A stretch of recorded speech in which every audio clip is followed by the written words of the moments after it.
మార్చాలంటే దానికి పార్లమెంట్ లో సమావేశాలు జరగాలి.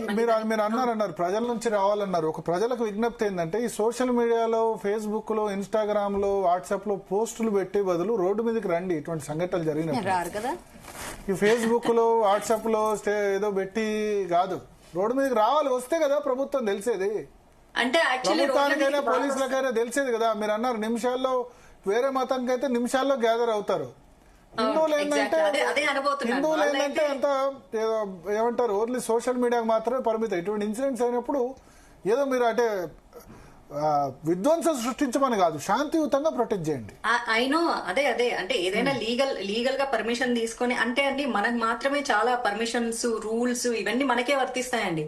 అండ్ ఫస్ట్ ఆఫ్ ఆల్ ఈ రాళ్ళు ఇంట్లో పెట్టుకోవాలి, లేకపోతే రాళ్ళు జోబులో పెట్టుకోవాలి, లేకపోతే రోడ్ల మీదకి వచ్చి అల్లర్లు చేయాలని మనకు నేర్పించలేదు కదండి.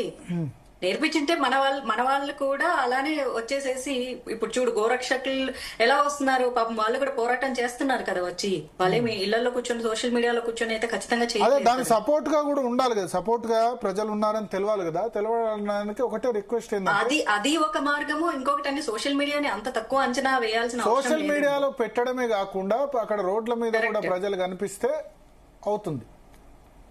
అంటే ముఖ్యంగా దీనికి కావాల్సింది ఏంటంటే అండి, ఇలాంటివి చెయ్యాలంటే కూడా ఆర్థిక వనరులు చాలా అవసరం అవుతాయండి. వాళ్ళకి అటు సైడ్ నుంచి సపోర్ట్ చేయడానికి వాళ్ళ యొక్క మతం నిర్వహించేటటువంటి కేంద్రాల నుంచి వాళ్ళకి డబ్బులు వస్తున్నాయి, ఇటు సైడ్ వీళ్ళకి మత కేంద్రాల దగ్గర నుంచి వస్తున్నాయి. హిందువులకు వచ్చేసరికి ఒక లాయర్ ని హైర్ చేసుకోవాలన్నా, లేకపోతే ఇంకొకటి చేయాలన్నా, అర్ధరాత్రి కోర్టులు తెరిపించాలన్నా మనకు ఆర్థిక వనరులు లేకపోవడమే కదా. సో ఇది పూర్తిగా రూట్ కాజ్ నుంచి మనం చూసుకుంటే, ఇందిరాగాంధీ ప్రభుత్వం ఉన్నప్పటి నుంచి ఈ హిందువులు, లేకపోతే ఇది నెహ్రూ పెట్టాడా లేకపోతే ఇందిరాగాంధీ పెట్టిందా ఎండోమెంట్ యాక్ట్, అక్కడి నుంచి మనల్ని ఆర్థికంగా హిందువులను తొక్కేయడము మొదలు పెట్టారండి. హిందువుల దగ్గర డబ్బులు స్వతహాగా లేవు కాబట్టి ఆటోమేటిక్ గా పాలిటీషియన్స్ అటు సైడ్ అపీజ్మెంట్ పాలిటిక్స్ చేస్తుంది. ఎందుకంటే వాళ్ళ దగ్గర ఎక్కువ డబ్బులు ఉన్నాయి. అండ్ ఒక డబ్బులే కాదు, వాళ్ళు మైనారిటీలను ప్రొజెక్ట్ చేసుకుంటున్నారు వాంటెడ్లీ. అండ్ ఆల్సో వాళ్ళు పవర్ఫుల్ గా స్ట్రెంథన్ అవుతున్నారు, ఎందుకంటే వాళ్ళకి ఫండింగ్ చాలా వస్తుంది. హిందువుల డబ్బులన్నీ గుళ్ళకి వెళ్తున్నాయి, ఆ గుళ్ళు ప్రభుత్వం కింద ఉంటున్నాయి, మళ్ళీ ఆ డబ్బులు తీసుకెళ్లి మళ్ళీ వీళ్ళకే పెడుతున్నారు.